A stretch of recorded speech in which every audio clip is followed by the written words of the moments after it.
So students, ये हमारे second video same topic का है। इसमें हम लोग डिस्कस करेंगे हार्ट डिसऑर्डर्स के बारे में, जो कि ऑलरेडी हम लोगों ने ईसीजी में पढ़ लिया है, बस उसे सुपरफिशियली समझना है। पहला दैट इज हार्ट आइसेमिया। ये क्या होता है? ये एक्चुअल में blood supply to the heart muscles reduce हो जाता है, यानी मायोकार्डियम में जो ब्लड पहुंचना है वो रिड्यूस हो जाता है। केस पहला एंजेना पेक्टोरिस के वजह से, जब हार्ट मसल्स के अंदर कोरोनरी आर्टरीज का ल्यूमेन अगर नैरो हो गया हो, सो रूटीन वर्क में तो कोई प्रॉब्लम नहीं होगा, लेकिन अल्टीमेटली जब अपन एक्सरसाइज करना शुरू कर देंगे तब उस समय क्या होगा, बॉडी में O2 की जो रिक्वायरमेंट हार्ट मसल्स को थी वो प्रॉपर फुलफिल नहीं हो पाएगी। जब वो बेटा प्रॉपर फुलफिल नहीं हो पाएगी तब हमें बहुत ही ज्यादा सीवियर पेन हार्ट में फील होगा। That condition is known as the angina pectoris. Next B, myocardial infarction. Myocardial infarction actual में क्या है? केस है ब्लड सप्लाई का, जिसमें अपन कंसिडर क्या कर सकते हैं कि जो टोटली ब्लॉक और part of heart tissue become dead, जो मैंने अभी जस्ट डिस्कस किया था उसे मायोकार्डियल इन्फ्रैक्शन कहते हैं। नेक्स्ट आता है that is the heart block. Heart block उस समय होता है जब एट्रियोवेंट्रिकुलर ब्लॉक हो जाए या फिर डिले हो जाए एट्रिया और वेंट्रिकुलर सिस्टोल के बीच में। ये most of the cases node के वजह से होता है। जैसे आप देखो कि पीआर इंटरवल 0.2 सेकेंड से ज्यादा हो गया। इस केस में जो एवी नोड है वो आइदर क्या है बेटा, नॉट स्टिम्युलेटेड और स्टिम्युलस इज डिलेड। मतलब एवी नोड इंपल्स को बंडल ऑफ हेज और बंडल ब्रांच से परकिंजे फाइबर तक भेजा ही नहीं। उस समय क्या होता है, हार्ट ब्लॉक कंसीडर करते हैं और इसका सिंपल सा चीज देखते हैं कि जब QRS मोर देन 0.1 सेकेंड का होता है तब सीधे अपन क्या कंसीडर करते हैं, condition should be the heart block. जैसे आर्टेरियल इंपल्स सडनली फेल होता है, ट्रांसमिटेड टू द वेंट्रिकल, इसी चीज को वेंट्रिकुलर एस्केप और एडम सिंड्रोम कहते हैं। बहुत दुखद की बात है मेरे लिए, क्योंकि मैं ये आपसे क्वेश्चन पूछने वाला था कि what do you mean about the ventricular escape. खैर कोई बात नहीं, आज आप लोग लकी हो। नेक्स्ट थर्ड है हमारे बीच that is rheumatic heart disease. ये क्या होता है rheumatic heart disease? Rheumatic heart disease देख लीजिएगा, रूमेटिक फीवर के वजह से होता है, क्योंकि ये एक ऑटो इम्यून डिसऑर्डर है। मतलब हमारा इम्यून सिस्टम हमारे ही विसरल ऑर्गन के दुश्मन बन जाते हैं ड्यू टू एंटीबॉडीज फॉर्मेशन। देख लीजिएगा, हार्ट वेल्व्स डैमेज हो जाते हैं due to the formation of antibodies. Next persistent ductus arteriosus. ये लिगामेंटम आर्टेरियोसम से रिलेटेड है बेटा। जैसे पल्मोनरी अओर्टा और सिस्टमिक अओर्टा के बीच में कनेक्टेड होता था फिटस में, जिसे डक्टस आर्टेरियोसिस कहते थे या फिर लिगामेंटम आर्टेरियोसम कहते थे।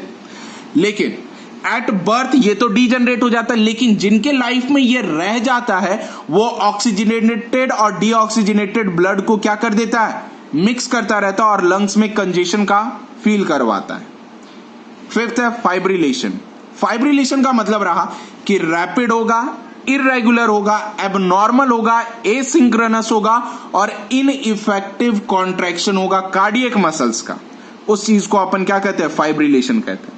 जैसे आर्ट्रियल फाइब्रिलेशन अकर कैसे होता है, रूमेटिक हार्ट डिजीज और मायोकार्डियल इन्फ्रैक्शन के वजह से।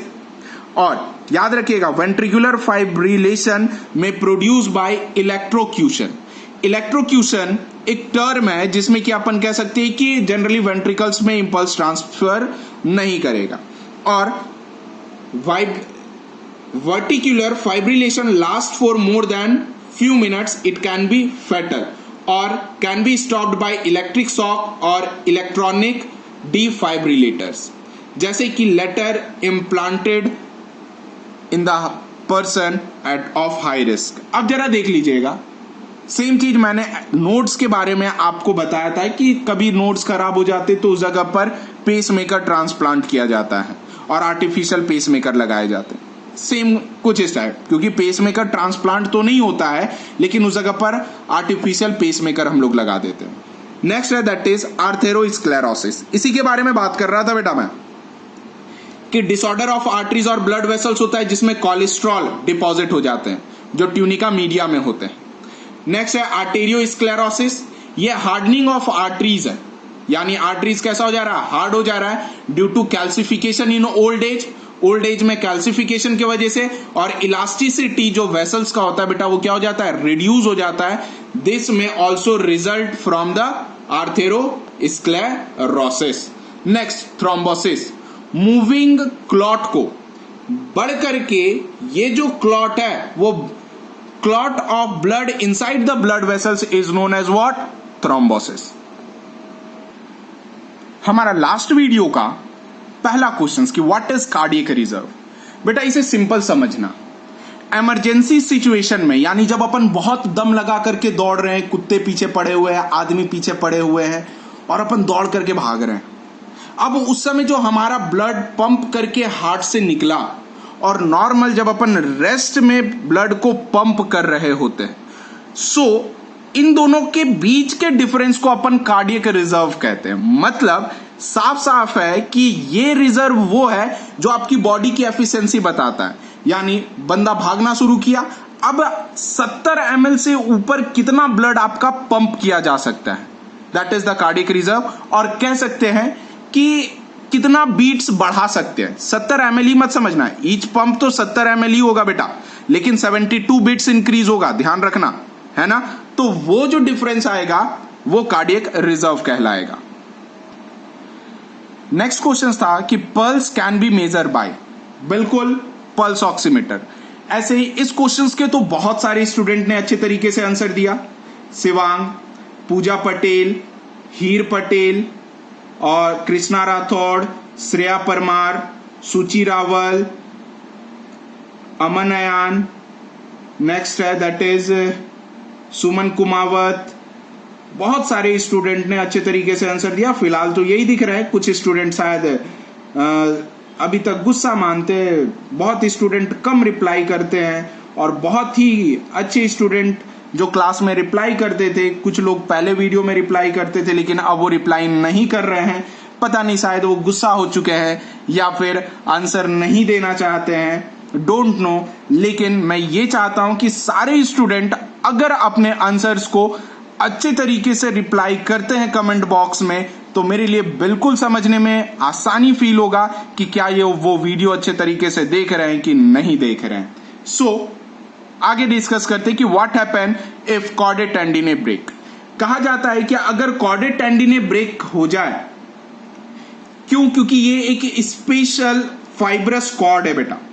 अब क्या है, ये दोनों एवी वाल्व्स को कनेक्ट करता रहता है, जिस वजह से ये क्या होगा कि अगर पावरफुल वेंट्रिकल कॉन्ट्रैक्शन हो तब तो इंपैक्ट आएगा, और अगर नहीं हो, नॉर्मल इंसान काम कर रहा है नॉर्मल वे से, तो कोई इंपैक्ट नहीं पड़ने वाला है।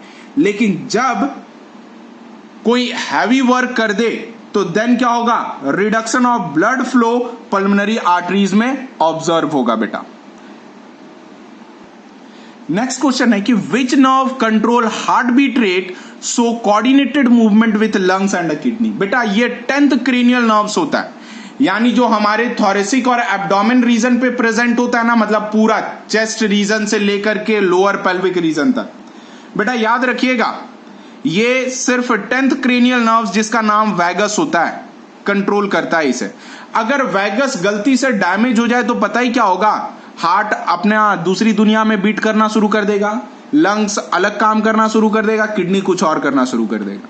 यानी लंग्स, किडनी और हार्ट को आपस में कोऑर्डिनेटेड फॉर्म पे जो रखता है और इंटीग्रेट करवाता है फंक्शन, वो है 10th cranial nerves, that is vagus. अब बेटा नेक्स्ट क्वेश्चन से कि क्या होगा, what happen if athlete do exercise and a normal person do, what effect show in a stroke volume. बेटा समझना, एथलीट क्या है कि ऑलरेडी उसकी बॉडी का मैकेनिज्म ऐसा बन गया है कि वो कितना भी हैवी वर्क करेगा नॉर्मल होगा। लेकिन अगर नॉर्मल बंदा को बेटा जरा सोचो, बेचारा कभी ऑफिस घर के कामों से बेचारे के पास फुर्सत नहीं मिला, वो कहां से कुछ ऐसा हैवी वर्क करेगा। अब वो गलती से हैवी वर्क करना शुरू कर दिया, सपोज रनिंग ही ले लेते हैं, फुटबॉल बेस्ट, फुटबॉल या क्रिकेट। अब वो बंदा कभी खेला नहीं, बहुत दिन से छूट गए, नोटों की बारिश के चक्कर में बेचारा परेशान रह गया। अब जरा सोचो कि एथलीट का तो पूरा हार्ट उसके फिजियोलॉजी पर सेट हो चुका है, क्योंकि अब उसका वो नॉर्मल है, जिसे वार्म अप कहते हैं, वो उसका नॉर्मल है। यानी स्ट्रोक वॉल्यूम एथलीट का नॉर्मल पर्सन के रेस्पेक्ट में ज्यादा होगा, उसमें तो कोई इंपैक्ट नहीं है। लेकिन जब एक्सरसाइज पे हो जाए तो एथलीट का हार्ट नॉर्मल स्टेट पे रहेगा, क्योंकि वो ऑलरेडी मॉडिफाइड है उस लेवल पे वर्क करने के लिए। जबकि नॉर्मल पर्सन का बेटा बंटाधार हो जाएगा, क्योंकि अब उसके बॉडी में CO2 इंक्रीज हो जाएगा, लैक्टिक एसिड इंक्रीज हो जाएगा, जिस वजह से बेचारे हार्ट को लंबे समय तक पंप करना पड़ेगा और अल्टीमेटली उसके CO2 और O2 का कंसंट्रेशन को बैलेंस करना होगा। आई होप कि आपको ये सारे क्वेश्चंस क्रिस्टल क्लियर रहे होंगे, और अब हमारे जो बॉडी फ्लूइड्स के जो भी टॉपिक है बच्चे, वो सब कुछ कंप्लीट हो चुका है सारे। जिन लोगों को जो भी टॉपिक में परेशानी हुआ होगा वो उस वीडियो को अच्छे तरीके से रिवाइंड करे, प्ले करे और बार बार उस वीडियो को देखे। अगर तो पर भी समझ में नहीं आता है तो देन आप इजीली फोन कर सकते हो मुझे मेरे कमेंट बॉक्स पे, या फिर किसी जगह पे भी डायरेक्ट फोन से आप मेरे से बात कर सकते हो, या फिर तो आप कमेंट बॉक्स में ड्रॉप करके बता सकते हो। और जो लोग ये वीडियो को देख रहे हैं वो एक बार एनसीईआरटी को बिल्कुल गो थ्रू कर ले, क्योंकि एनसीईआरटी के कुछ डिसऑर्डर्स मैंने टॉपिक के साथ ही खत्म कर दिया है। इस वीडियो में यहीं तक, और अब मिलते हैं हम अपने next video, that is the chapter number 19 excretory product and there elimination के साथ। तब तक के लिए stay safe, stay healthy and thank you.